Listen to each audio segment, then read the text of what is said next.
उलझी उलझी जीवन का था लफ्ज़ों को मत गिन। एक मशहूर अदाकारा परवीन बॉबी की इबरतनाक मौत ही काफ़ी नहीं कि एक मामूली ज़ख्म उसकी मौत की वजह बन गया।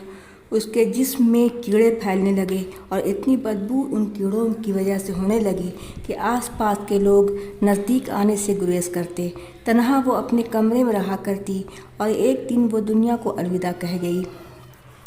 अखबार और दूध देने वाले को भी ये अंदाज़ा नहीं हो सका कि अंदर 4 दिनों से वो मुर्दा पड़ी है।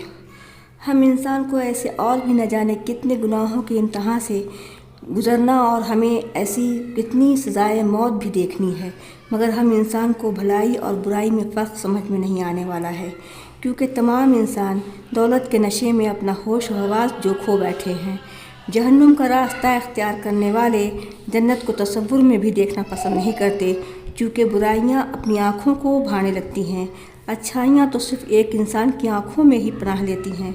कभी कभी अल्लाह पाक इंसानियत को जगाने के लिए नेक इंसान से भी इम्तहान लेते हैं। चंद ही दिनों की तो बात है, मैं बिस्तर से उठने ही वाली थी कि इस खबर ने मेरे जहन को फ़िक्र की तेज़ आंच पर रख दिया। बेटी, सुना तुमने, वो पागल औरत ठंडक से मर गई। वो छोटे छोटे नासमझ बच्चे भी हैं उसके। ये जो भी नहीं समझ पा रहे थे, ये मैं समझ नहीं पा रही थी कि उसकी माँ की मौत हो चुकी है। दोनों बच्चे अपनी माँ से खाने को रोटी मांगने लगे तो मोहल्ले वालों ने दोनों बच्चों को रोटी खाने को दी, तो कुछ देर के लिए रोटी खाकर वो दोनों बच्चे बहल गए। लेकिन जब उस माँ का जनाजा उठने लगा तो दोनों बच्चे अपनी माँ को छोड़कर हटने का नाम ही नहीं ले रहे थे। माँ आखिर माँ ही होती है, अपने पागलपन में भी बच्चों की परवरिश किसी न किसी तरह कर ही लेती है। ये तमाम बातें एक ही सांस में मेरे घर की बुआ बोलती जा रही थी और मैं उस वक्त एक और गरीबी का मंजर अपनी आंखों के सामने देखने में गुम हो चुकी थी। एक माह कबल रिक्शे से मैं पटना स्टेशन से गुजर रही थी कि अचानक एक दर्दनाक मौत ने मेरे जज्बात को लहूलुहान कर दिया। एक गरीब बाप की लाश PMCH के मेन गेट पर पड़ी थी। उस बाप के भी 2 बच्चे भूख से तड़प रहे थे और वह बच्चे अपने बाप को जगाने की कोशिश कर रहे थे। उसकी माँ अपने शौहर और बच्चों को तन्हा छोड़कर अचानक गायब हो गई थी और उसके चले जाने के बाद ही उसका शौहर मौत की नींद सो चुका था। लावारिस समझकर लाश पोस्टमार्टम के लिए वहाँ से उठा ली गई और बच्चे पुलिस की निगरानी में चले गए। चंद ही मिनट गुजरे थे कि एक और हादसा मेरे रोंगटे को खड़ा कर गया।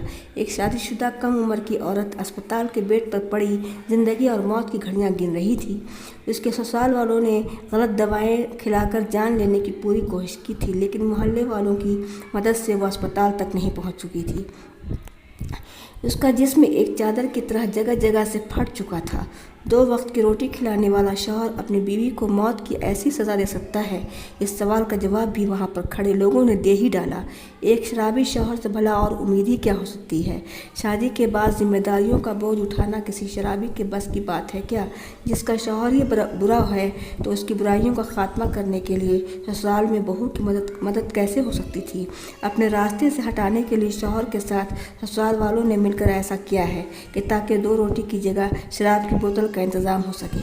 अस्पताल के एक वार्ड में एक ऐसा भी मर्द था जिसने 2 वक्त की रोटी के लिए मेहनत करने वाले दोनों हाथ बम बारूद बनाने में गंवा बैठा था। उसकी बीवी और बच्चों को अब कौन खिलाएगा?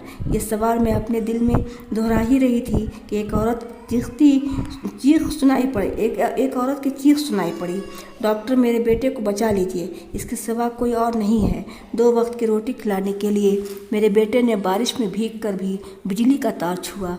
घर घर में रोशनी फैलाने के लिए मेरा बेटा बिजली का काम पोल पर चढ़कर क्या करता है, और आज भी पोल पर की खराबी को सही करने की कोशिश में करंट से वो पोल पर से गिर कर ज़मीन पर आ गया। तमाम डॉक्टर मरीजों की देखभाल में लगे थे और मैं भी बारी बारी हर बेड पर निगाह दौड़ा रही थी। उस वक्त मेरी निगाहों के सामने क़यामत का मंजर मुनफरिद हादसों में नज़र आ रहा था। वार्ड का एक एक बेड मरीज़ों से भरा था।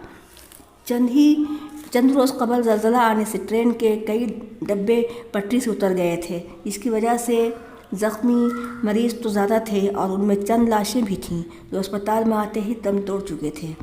कई लाशें ऐसी भी थीं जिनकी मौत घर गिर जाने से हुई थी।